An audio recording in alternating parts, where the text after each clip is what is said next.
instead of spending a lot of time developing a business plan, and over the years, right, I'm old. I've prepared lots of business plans. Are you very old? Thank you, son. I've reviewed lots of business plans. Instead of doing that, we said, let's just get something up and running.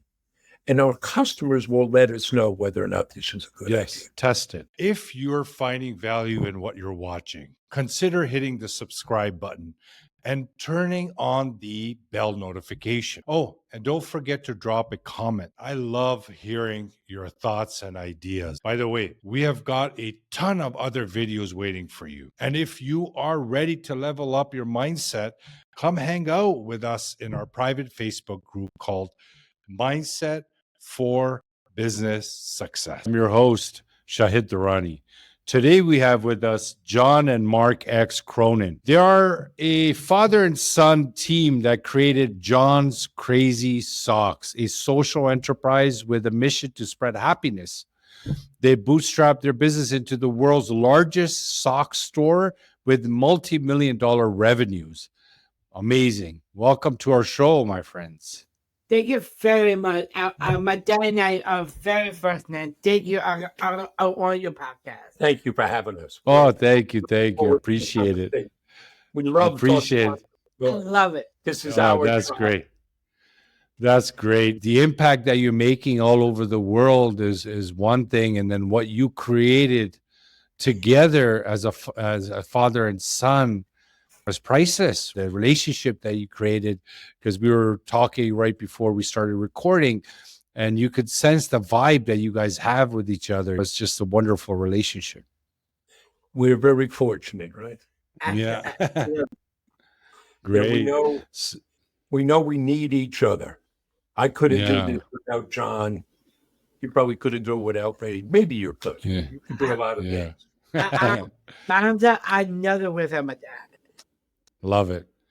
There's a part where he says that you faced a challenge when you were not able to cook for the food truck idea. Can you speak about how you brainstormed that, the next business idea? What helped you create that creativity and flexibility in entrepreneurship? Let's put this in some context. You got to go back almost 8 years to the fall of 2016. And where were you? I was at Hurricane High School. I'm going to be my last year school.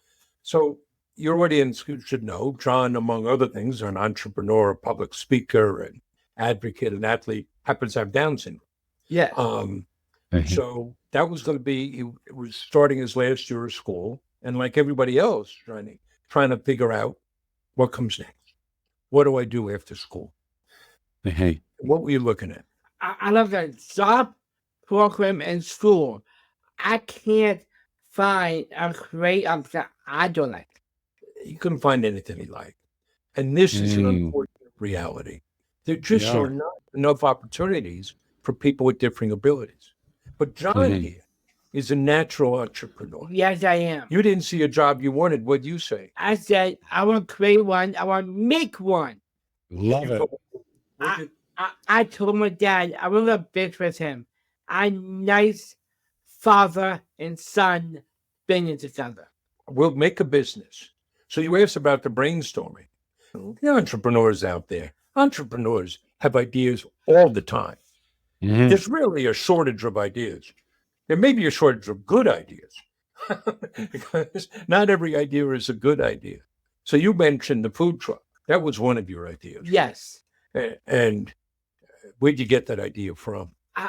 I got an idea from the movie called Chef, or one of the actor named. Oh, yes. John Favreau. Yes. A neat movie about a father and son starting a food truck. And ideas come from everywhere. So we had that idea, but I wasn't quite sure I wanted to spend my day in a food truck. But I love barbecue. we ran into a problem. And what was the problem? We can't cook. But then, right before the U.S. Thanksgiving, John had his eureka moment. I did. I want to sell crazy socks. Why socks? It's fun. It's colorful. It's creative. It always let me be me. I want crazy socks my whole life. We drive around, look for those socks. We used to drive around looking for them for John. Absolutely. Yeah, I think that when you go to start a business, you have to find that I call it the entrepreneurial sweet spot. It's something ideally you love, but it's certainly something you either know a lot about or can learn a lot about. You got to start there. Then you got to find something that people are willing to pay for. Hey. People can all tell you, oh, I love that. What are they willing to stick their hand in their pocket and take out that credit card or take out cash for those that still use it and pay? And the third thing is, what can you replicate? You got to be able to not just do it today, but do it tomorrow and the day after and the day after. And it's the overlap of those three where you can find, here's where we can build a business. And so for us, we started with John's love of crazy socks. Yes. We said what we did was go the lean startup route. Instead of spending a lot of time developing a business plan, and over the years, right, I'm old. I've prepared lots of business plans. Are you very old? Yeah, thank you, son. I've reviewed lots of business plans. Instead of doing that, we said, let's just get something up and running. And our customers will let us know whether or not this is a good idea. Test it. So that's what we did. We built a simple website using a good Canadian company, Shopify. We got a little bit of inventory. That was an interesting effort. The only marketing we did was to set up a Facebook page. And I would take out my cell phone and we made videos. And who do you think was in those videos? Dad, I am Dad. I'm in the video. And Dad, I catchphrase is socks, and more. Yes. So we opened in mid-December, not sure what to expect. The very first day, we got what felt like a flood of orders. We got 42 orders, and most of them were local. We live on Long Island outside New York City in a town called Huntington. You were in the high school, that's where we lived. We had temporary office space there. So we decided, because we're always looking to wow our customers, that we would do home deliveries. So we got red boxes, put the socks in the box, looked at it, said, need something else. So John added a handwritten thank you note, and we got bags of Hershey's Kisses, poured them in the box, loaded up the car, drove around, and you knocked on doors delivering socks. I did. I did. I made the home delivery, we got red boxes, and I put a sock in the box. And how the customers respond? Yes, customer respond. They love the socks. Yeah. They wanted to take a picture with me on the sock and the customer and share it on social media. A word against a spread. We had customers ordering again just to get John to come back to their door. There would be times he'd get out of the car to go knock on the door, delivering a sock. I'm sitting in the car. I'm like, where is he? He's inside drinking hot chocolate, taking pictures with people, hanging out. That's amazing. But by the end of that month, really 2 weeks, we had tipped 452 orders. Wow. And we knew we had something. We didn't know how big it would grow. We didn't know how fast. But right from the beginning, we knew what we were about. What's our mission? Spreading happiness. And that would drive everything we do. We knew we wanted to give people great choice. We knew that we were going to use the business as a way to show what people with different abilities do. We knew we were going to wow our customers. Taking care of our customers, we're fanatical about that. And those were there, the giving back, the generosity that goes with spreading happiness was built in from day one. We pledged 5% of our earnings to the Special Olympics. And why the Special Olympics? I am a Special Olympic athlete. Yes, you are. So all that's there. Now, jump ahead 8 years. How many different socks do we have? 4,000. Wow. Which means John owns the world's largest sock store. That's right. Yeah. We're not outselling Walmart or Target, or at least not yet. but we have more choice than anybody else. We've shipped now over 450,000 packages to 88 Love different it. countries. We've been able to create 34 jobs. 22 of those are held by people with different abilities. We've raised over 750,000 US dollars for our charity partners. And as you like to say, Just get started. just getting started. Love it.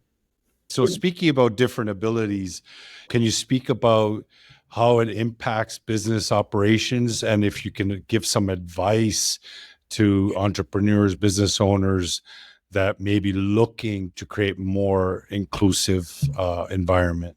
First, hiring people with different abilities is not altruism. It's good business. And you should do it because it's going to help your business. I start from this point. As an employer, when we go to hire somebody, we want to hire the best possible person that we can afford, given our budget constraints. To do that, you cannot eliminate arbitrarily any group. If you do, you can no longer say we're going to hire the best possible people. So now, that's why you should make sure that you have a diverse and inclusive labor pool that you pull in from. And then get the best possible people that will fit with your culture and do the work that you need done. So much of what we do is run a pick and pack warehouse, right? We do our own fulfillment. It's a boom industry. I hear all the time from employers, I can't find enough good workers. We have no trouble filling all our jobs. And over our 8 years, we've pulled from 3 different labor pools. People with different abilities, moms, there are some dads in there, but it's not heavy lifting, and we schedule people in 4-hour shifts. So if you want, you can put your kid on the bus in the morning, let your kid go to school, you come to work, leave work in time to get home when your child comes home from school. And then general laborers who want a starting wage over $16 an hour, and we treat people. By far, the best labor pool for us are people with different abilities. They want to be here. They're enthusiastic. They care about the work. They show up. They don't miss. Uses. And the proof is in the results. We do same-day shipping.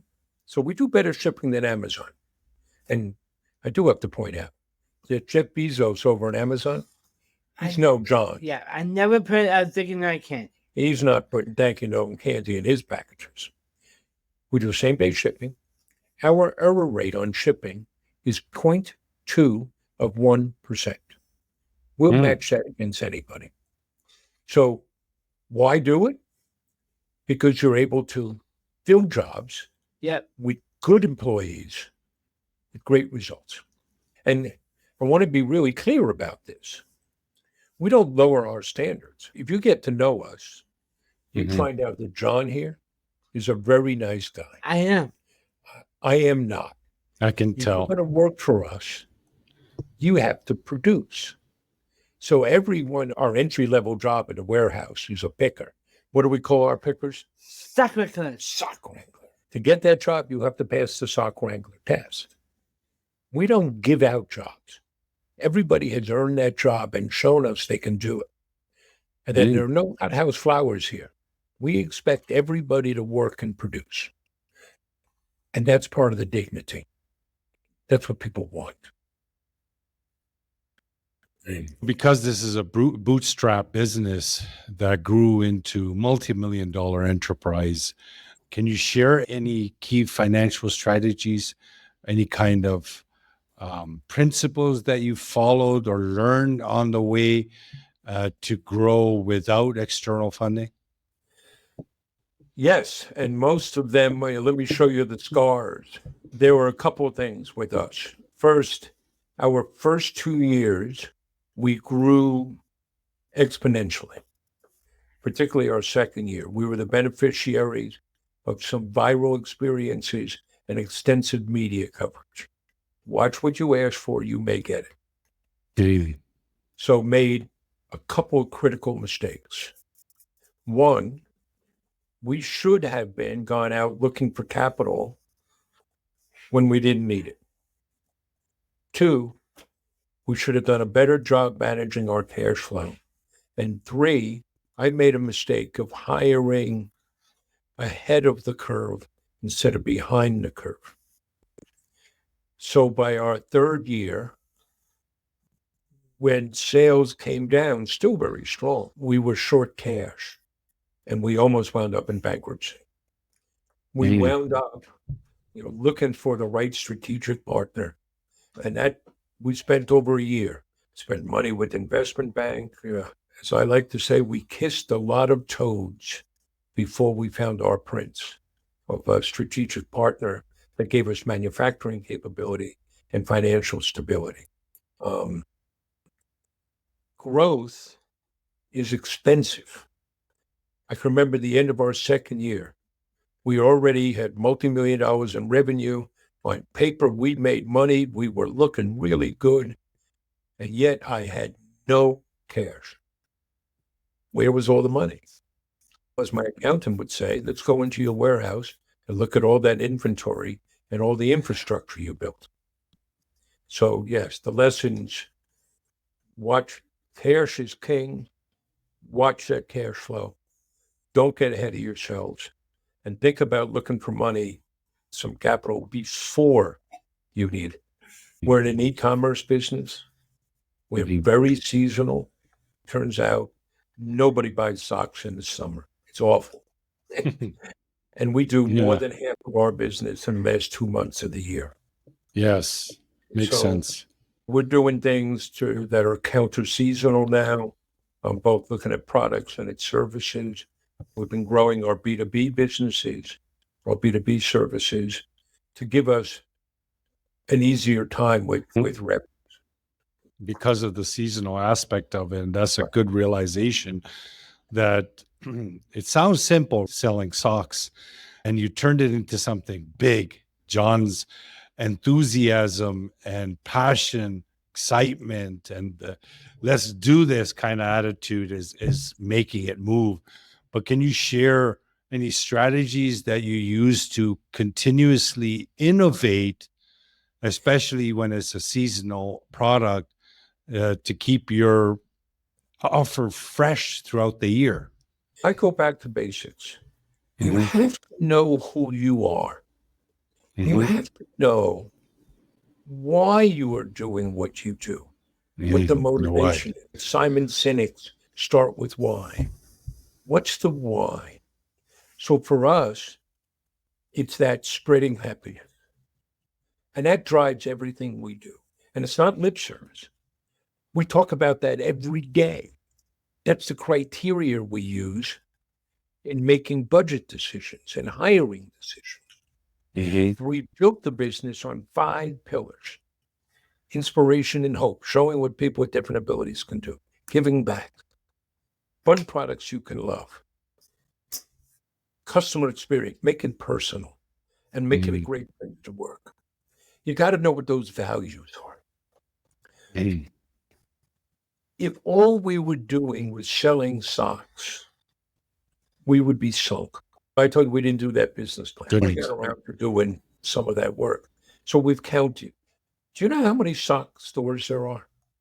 There are exactly 1 gazillion sock stores. If all we're doing is selling socks, what do we say?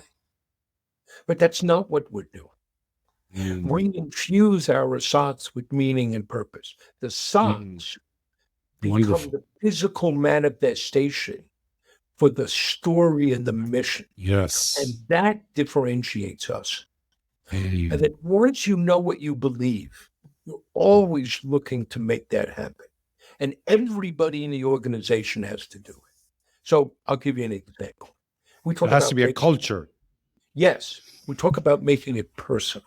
That affects how we design our office, how we answer the phone. You'll never get voice jail here. You call here, an actual human answers the phone. You can have a human conversation. To this day, every package gets a thank you note from John, candy, and on the packing slip, you see the picture and name of the person who packed your order. Wow. But we're sitting out one day, And one of our happiness packers, one of our packers says, we sell socks for diabetics and we're sending them candy. What's wrong with this picture? So now we have a supply of sugar-free candy that goes with the diabetic sock. Because everybody has to constantly be looking to see. It's the creativity. We do. If you're in e-commerce, how important your email list is and how you can segment that. We segment our fulfillment. Yes, every package gets the same ingredients. You get your product, you get the note, the candy, the stickers. But we have 4 different packages, depending on what order it is. If it's your first order, you get 1 package. If it's your second order, you get a different package. Third or fourth order, a different package. If it's your 5th or greater order, yet again, a different package. It's small things, but it's just paying attention to that customer. It's, it's the way we do our social media or our email. It's not, this is what we want to tell you. It's what can we do for you? So it's the overall experience. Yes, it's building that connection. Yeah, no, I love it. On Fridays, John sends out an email.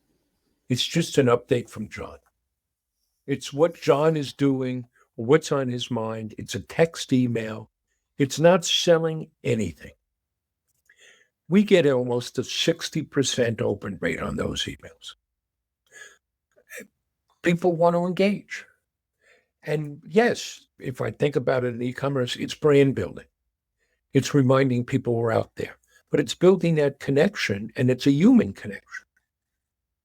That serves us much better than, hey, we got a sale today, buy this. John and Mark, you guys are incredible human beings. I see every angle, every detail has so much passion and energy into the thought process and the creative process of what that touch point means, not just to the customer, but to you, the person who is behind the company, what it means to you. That energy is coming from you in, out, into every interaction, every step, every thread, everything. And that is just simply incredible. And it's been an honor to speak with both of you. And I genuinely, from my heart, wish you guys all the best, all the growth, and come up with new creative ideas. I know John's mind is coming up with some amazing stuff. And I'd love to be part of that email list as well. If you could send me a link, and love to read John's email every week. Hey, thank you so much. My pleasure. We want just something for you to think about out there in the audience.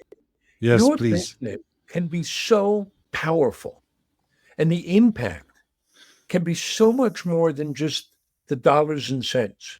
If you're a small business and you hire and you have 5 employees, that's 5 families. You're touching the community. And then you can have an impact in the community. And here's the thing. The bigger the impact, the more you're going to drive your bottom line. So the entrepreneurs really love connecting with are the ones who are ambitious to make a difference. And we can all do that in our business. We'd like to point out, we're a couple knuckleheads selling socks. If we can do this, anybody can do this. And we've changed the world. We are trying to change the world. That's true. Yeah, I love it. You got advice for those entrepreneurs out there? Yes, Dad, I Give them some do. advice. My advice, follow your heart, follow your dream, work hard, so you can do. There you go.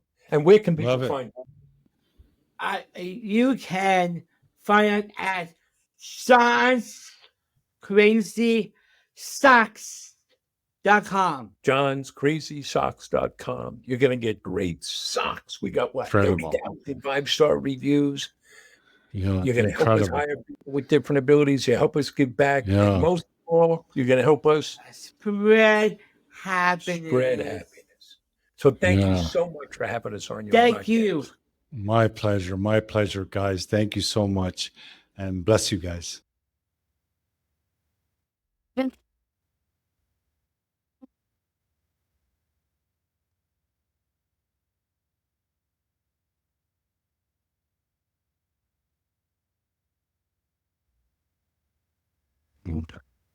imperial opinions in